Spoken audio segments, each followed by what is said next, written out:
Ibihumbi n'ibihumbi by'abapolisi n'abasirikare muri Bukavu byamaze kwemera bimanika amaboko byihuza na M23. Dore ngaba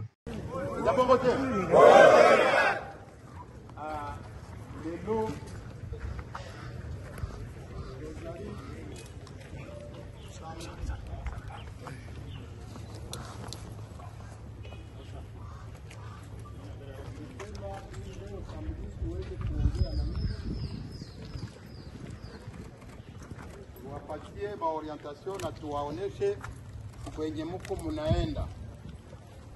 Kwenye mko mnaenda kufanya resclage. Mnanisikia vizuri? Mnaenda kufanya resclage ili muweze kupata bagaji nyingine ambazo zitaongezea kwenye mkoa fulani. Miaka ya kutosha ukiwa katika mambo moja hivi ya ujinga,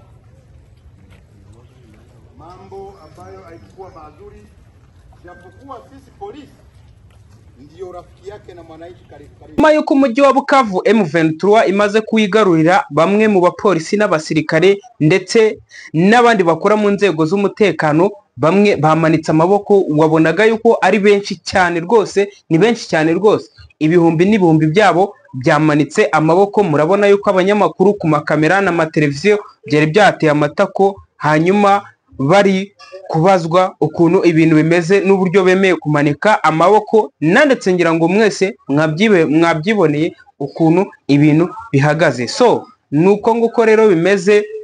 M23 urugamba nyine rukomeje kugenda rworoha kuko yamaze kugaragaza imbaraga zayo. Mbega ibintu bikomeje kugenda neza umunsi ku munsi, kubera ko ingabo za Kongo zisa nkaho zarwaye cyangwa zagize ubwoba, kuko aho zumvishije yuko M23 yerekeye zihita zihava, kubera ko zamaze kumenya ubushobozi bwayo ntibushidikanywaho. Niyo mpamvu n'abangabo ubona biyunze kuri M23 bamanitse amaboko, bagiye gutangira kujya mu kazi, bagiye kubanza kubigisha, hanyuma batangire binjire mu kazi bacunga umutekano w'abaturage ba Bukavu.